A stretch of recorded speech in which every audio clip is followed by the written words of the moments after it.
ஒரு சகோதரி கடந்த மாதத்தில் கால் பண்ணி சொல்கிறாங்க, பாஸ்டர் கடன் பிரச்சனை, என்னால் முடியல, வாழ்வதை காட்டில் செத்து இல்லாமல் எனக்கு என்ன பண்ணுறதுனே தெரியல, எங்கள் சொந்தத்துலேருந்து வரணும், எனக்கு வர வேண்டிய பணம் வரணும், அவங்களாம் என்னை ஏமாத்துறாங்க, என்ன பண்ணுறது.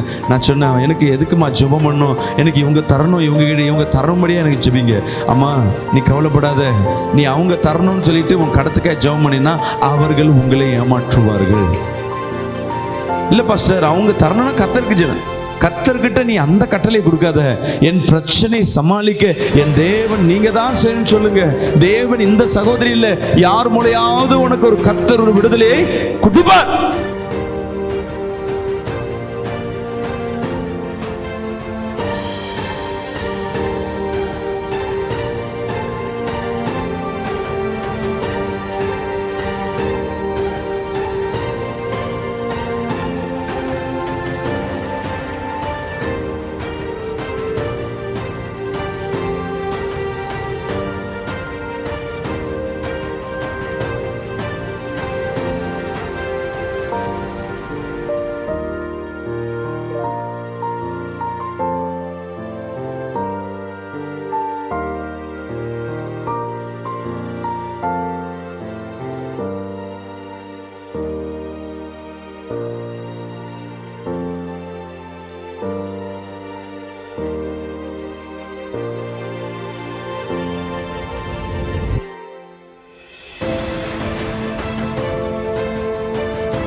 எடுத்து படிங்க சங்கீதம் 91:14. கையில வேதத்தை எடுத்துக்கொள்ளுங்க.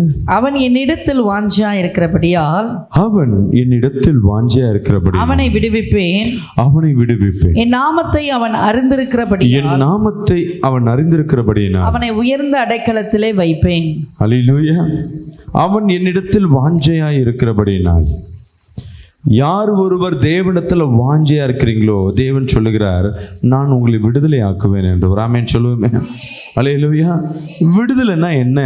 நம்ம வாழ்ற வாழ்க்கையில எது எது தடையா இருக்கோ அது எல்லாம் தடையை உடைக்கிறது, அந்த தடையிலிருந்து நம்மளை மீட்டெடுப்பது தான் விடுதலை. சோகத்துல இருந்திருக்கலாம், வறுமையில இருந்திருக்கலாம், வருமானம் இல்லாதபடி இருந்திருக்கலாம், இல்ல பிரிவினையோடு இருந்திருக்கலாம், இல்ல சில கடன் வியாதிகள், இப்படி ஏதாவது ஒரு காரியங்கள் நம்ம வாழ்க்கையில தடையா இருக்கிறது, வரவே வராது என்று, இல்லை நமக்காய் கொடுக்கப்பட்ட ஆசீர்வாதத்தை நாம் பெற்றுக்கொள்ளாதபடி நம்மளை கட்டப்பட்டிருக்க எல்லா கட்டுகளையும் கர்த்தர் விடுவிக்கிறார். அல்லேலூயா.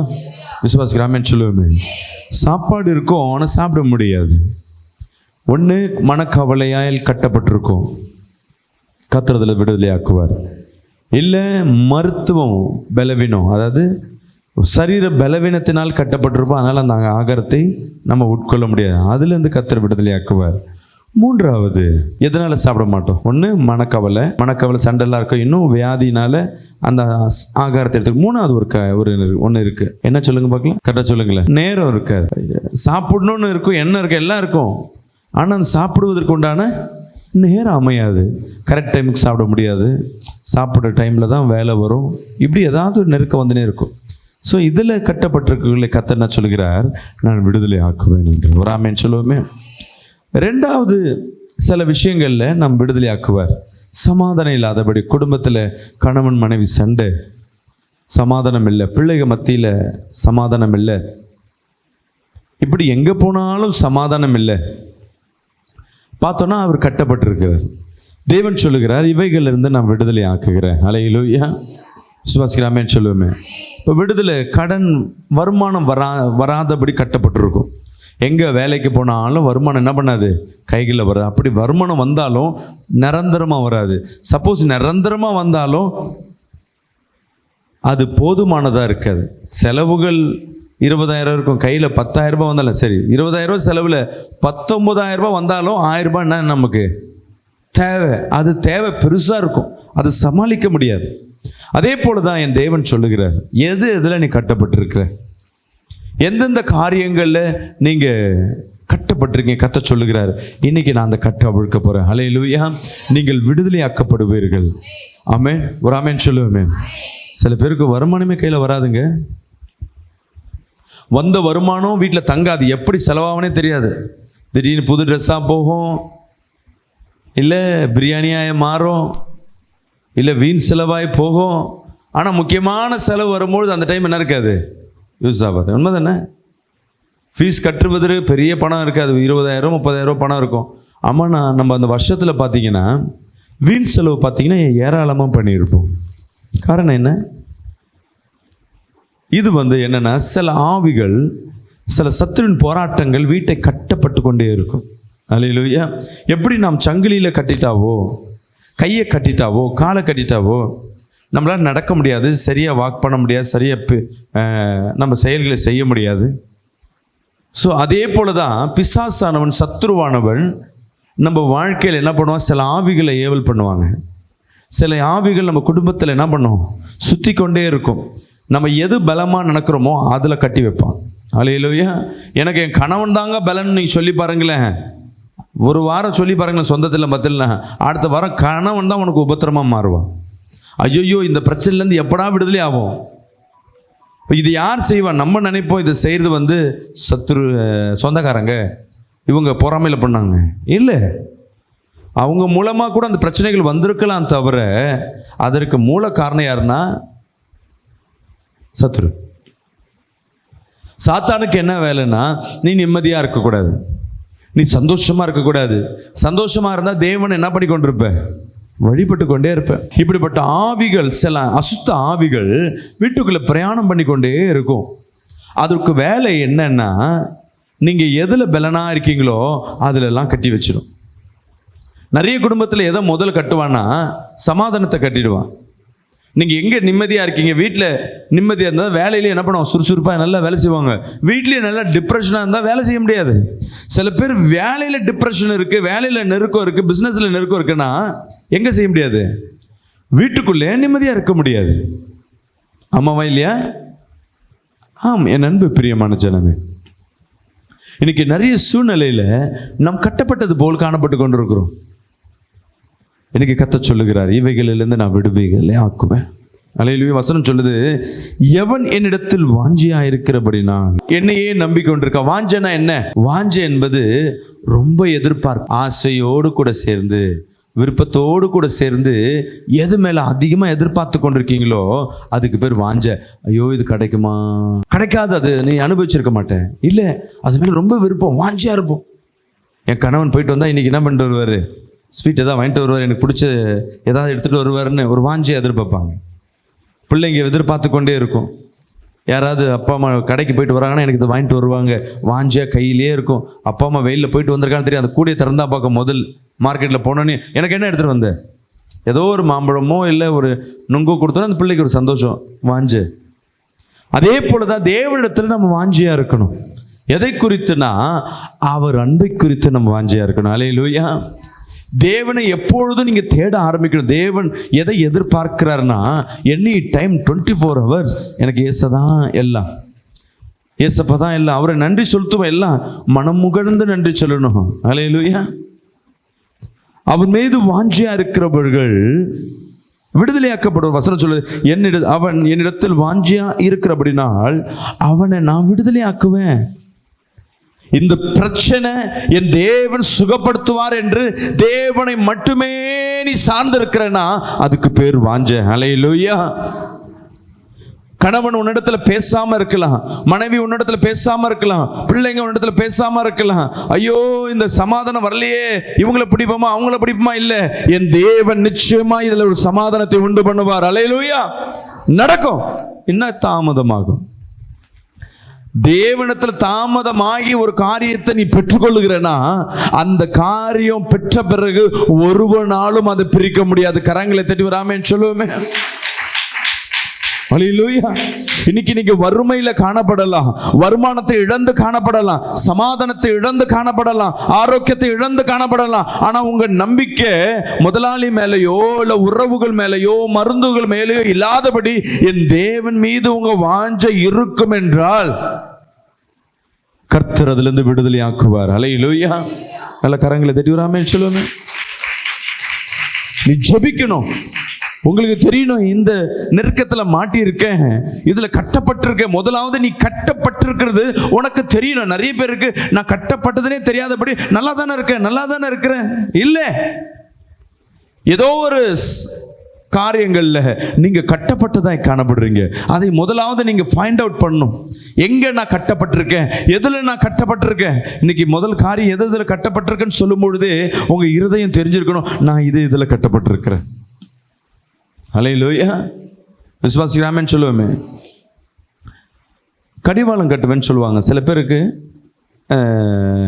இந்த யானையை பார்த்தீங்கன்னா காலில் ஒரு சங்கிலியை கட்டி இந்த கம்பியில் கட்டி வைப்பாங்க. சின்னதுலேருந்து கட்டி வைப்பாங்க. பெருசான பிறகு காலில் மட்டும்தான் சங்கிலி கட்டும் தவிர எங்கே மாட்டணும் அங்கே கட்ட மாட்டாங்க.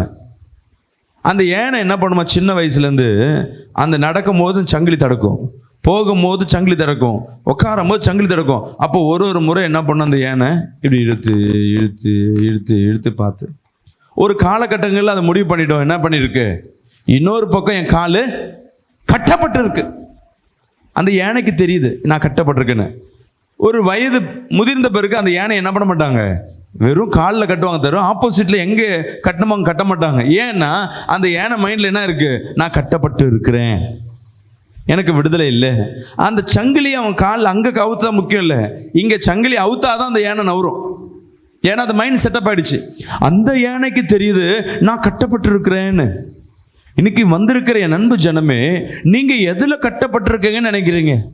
நீங்க ஆசையா ஒரு காரியம், ஒரு செயல்களை நினைச்சாக்குள்ள நடக்க மாட்டுது. காரணம் என்ன, நீங்க கட்டப்பட்டு இருக்கீங்க.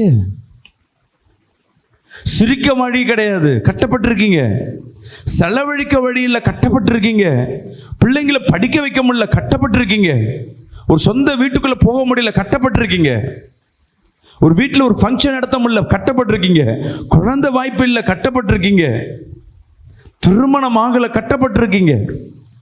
வீட்டில் ஏதோ ஒரு வீட்டில் பல வருஷமா வீட்டில் நீ வெள்ளை அடிக்கலனாவே நீ உன் வீடு கட்டப்பட்ட வீடு, சத்ருவால தெரிஞ்சுக்கங்க.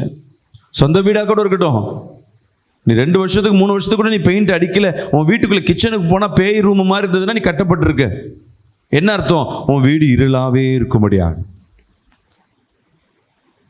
நிறைய பேர் சொல்லுவாங்க, வாடகை வீடு தானே, எதுக்கு அவன் அடிச்சு தட்டும். வாழ போகிறது யாரு, நீங்க இருக்கிற இடம் நீங்க தான் பிரகாசிக்க பண்ணிடணும். சும்மா நீ வெள்ளையை எடுத்து நீ அடிக்கிறதே ஒரு கிருபை, தெரியுங்களா? உன் வீட்டில் ஒரு சின்ன ஒரு இடத்த இந்த இடத்துல இருந்து நான் இந்த இடத்த மாத்துறேன், கட்டில் நீ திருப்பி போட்டு வேற பக்கம் நீ படுக்கிறது பெரிய தடை உடைக்கிறேன்னு அர்த்தம். ஒரே பக்கமாக இல்லாமல் ஒரு அடிக்கடி மாற்றங்களை கொடுக்குற பத்தியா, நீ ஏதோ ஒரு முயற்சி பண்ணுறேன்னு அர்த்தம். உனக்கே தெரியுது நான் கட்டப்பட்டிருக்கேன். சில பேர் சேரில் பொண்ணு உட்காந்துருவாங்க. நான் சொல்லுவேன், இப்போ அந்த சேரை முதல்ல எடு, எப்போ போனாலும் அங்கேயே என்ன பண்ணுறேன், ரெஸ்ட். முதல்ல அந்த சேரை மாத்துறேன், ஈச்சர் மாதிரி ஏதாவது உட்காந்து அதிலே பழகிடுவோம். மாற்று. முதலாவது நாம் எங்கே கட்டப்பட்டிருக்கணும்னு நீங்கள் தெரிஞ்சிருக்கணும். அந்த கட்டப்பட்டதை விடுதலை ஆக்குவது மனுஷன் அல்ல, சொந்தங்கள் அல்ல, என் உறவுகள் அல்ல, தேவன் தான் என்று தேவனை நோக்கிய உன் வாஞ்சைகள் இருக்குன்னா, உன் எதிர்பார்ப்புகள் தேவனிடத்தில் மட்டுமே இருக்குன்னா, என் தேவன் சொல்லுகிறார் உன்னை நான் விடுதலை ஆக்குவேன். ஒரு ஆமென் சொல்லுவேன். அல்லேலூயா. உன் எதிர்பார்ப்பு தேவனிடத்தில் இருக்கணும். தேவன் செய்ய வரா. பவுலும் சீலாவும் சிறைச்சாலையில் சீஷர்கள் அடைக்கப்பட்டிருக்காங்க. அவங்களுக்கு ஜெபம், இவர்களுக்காக என்ன பண்றாங்க, சபையில் இருக்கவங்க ஜெபம் பண்றாங்க. வாஞ்ச மனுஷன் மேல இல்லை, அந்த அரசன் கண்கள் திறக்கணும்னு இல்லை, யாரையாவது போய் சிலையில போய் உடைச்சு அவரை கூட்டிட்டு வரணும். அவங்களுக்கு என்ன இல்லை, நாளைக்கு அவங்க மரிக்க போறாங்க, மரண தண்டனை. இன்னைக்கு நான் ஜெபிப்போம். அல்லேலூயா. சிறைச்சாலைக்குள்ள இருக்கவங்க ஜெபிக்கிறாங்க. யாரை நோக்கி, என் பரம தகப்பனை நோக்கி. அல்லேலூயா. விசுவாசிகள் ஜெபிக்கிறாங்க. 2 ஜெபத்தையும் கேட்டு பரத்திலிருந்து ஒரு தேவ தூதனை தேவன் என்ன பண்றாரு, அனுப்புறாரு. ஏன்னா இவன் என்னிடத்தில் வாஞ்சையாய் இருக்கிறபடினால் இவர்களை நான் விடுவிப்பேன். ஒரு தூதன் வந்து முதல் காவல், 2ஆம் காவல், 3ஆம் காவல் எல்லாரையும் கிளியர் பண்ண பிறகும் என்ன பண்ணல, இவங்களுக்கு சொப்பனம் போலயே இருக்கு, ஏதோ நடந்து உண்மையா இருக்குமான்னு. அந்த கோட்டையை விட்டு வெளியே வந்த பிறகு தான் தெரியுது, என்னை அழைத்து கொண்டு வந்தவர். அல்லேலூயா. என் நரநாதர் இயேசு கிறிஸ்துன்னு. இன்னைக்கு நம்ம வாழ்க்கையில் ஏதோ ஒரு சூழ்நிலையில், பல பிரச்சனையில் நீங்கள் கட்டப்பட்டு வந்திருக்கலாம். இதுலேருந்து விடுதலையே கிடைக்காதான்னு நினைத்து கொண்டிருக்கலாம். சில குழப்பங்கள், சில கடன் பிரச்சனைகள். ஒரு சகோதரி கடந்த மாதத்தில் கால் பண்ணி சொல்கிறாங்க, பாஸ்டர் கடன் பிரச்சனை, என்னால் முடியல, வாழ்வதை காட்டில் செத்து இல்லாமல் எனக்கு என்ன பண்ணுறதுனே தெரியல, எங்கள் சொந்தத்துலேருந்து வரணும், எனக்கு வர வேண்டிய பணம் வரணும், அவங்களாம் என்னை ஏமாத்துறாங்க, என்ன பண்ணுறதுன்னு. நான் சொன்னேன், எனக்கு எதுக்குமா ஜெபம் பண்ணணும், எனக்கு இவங்க தரணும், இவங்க தரணும்படியாக எனக்கு ஜெபிங்க. அம்மா நீ கவலைப்படாத, நீ அவங்க தரணும்னு சொல்லிட்டு உன் கடத்துக்காய் ஜெபம் பண்ணினா அவர்கள் உங்களை ஏமாற்றுவார்கள். இல்லை பாஸ்டர், அவங்க தரணும்னா கர்த்தர்கிட்ட நீ அந்த கட்டளை கொடுக்காத, என் பிரச்சனை சமாளிக்க என் தேவன் நீங்க தான் செய்யணும்னு சொல்லுங்க. தேவன் இந்த சகோதரி இல்லை, யார் மூலையாவது உனக்கு ஒரு கர்த்தர் ஒரு விடுதலையை கொடுப்பார். அது சொன்ன உடனே அந்த அம்மா அவளை ஏற்றுக்கொள்ள முடியல. ஏதோ பண்ணியிருப்பாங்க, எங்கேயும் சர்ச்சைக்கு போயிருப்பாங்க, திருப்பி வராங்க, பாஸ்டர் அவங்க தர மாதிரில நாங்கள் ஆளெல்லாம் வச்சு பேசியாச்சு, போலீஸ் இடமும் கண்டுபிடிச்சாச்சு, இப்போ எங்ககிட்ட ஒன்றும் இல்லை, எனக்கு அவங்க தரணும், அவங்க எனக்கு கொடுத்த மாதிரி என்ன பண்ணுறாங்க, ஒரு சீனை கிரியேட் பண்ணுறாங்க, எங்களுக்கு பணம் கிடைக்கல பாஸ்டர். நான் இப்பயும் சொல்கிறேம்மா, போலீஸோ அக்கபலமோ கட்சியோ இப்போ பேசும்போது என்ன சொல்லி கொண்டிருக்காங்க, இப்போ யாரோ தலைவர் தெரியும், அவங்கள வச்சு பேசிடலாம், இல்லை ரவுடியை தெரியும், அந்த ஒரு பாஸ்டர் சொல்கிறாரா, எனக்கு இந்த ஒரு ரவுடி தெரியும், அந்த ரவுடிகிட்ட சொன்னால் அவங்க வாங்கி கொடுப்பான்னு ஒரு ஊழியக்கார் சொல்லியிருக்காரு. நான் சொன்னேன், ஊழியக்கார் சொன்னாலும் அவர் மனுஷன் தானம்மா, அவர் தெரியாமல் சொல்கிறார். நான் இப்பயும் சொல்கிறேன், யாரையும் நம்பாத, உன் பணம் வேஸ்ட்டாக போகும், இருக்கிறதே நஷ்டமாக போகும், எதிர்பார்த்து என்ன கிடைக்கும், உனக்கு கிடைக்காம போகும். முழங்கால் எடு, 21 நாள் ஏசப்பாட்ட, ஆண்டவரே நீ தான் எனக்கு இந்த பிரச்சனையிலேருந்து உன் தேவை என்ன இருக்கோ அதை கேளு, அதை கர்த்தர் செய்வார். 21 நாள் உபவாசம் போட்டு ஜெபம் பண்ணுறாங்க. ஒன்றும் இல்லை, இவங்க கொடுக்கணும் இல்லை, ஆண்டவரே என் பிரச்சனை சால்வ் ஆகணும், எனக்கு இவ்வளோ பிரச்சனை இருக்குது, இவ்வளோ கடன் இருக்குது. இது ஜெபிக்க என்ன நடக்குது தெரியுங்களா?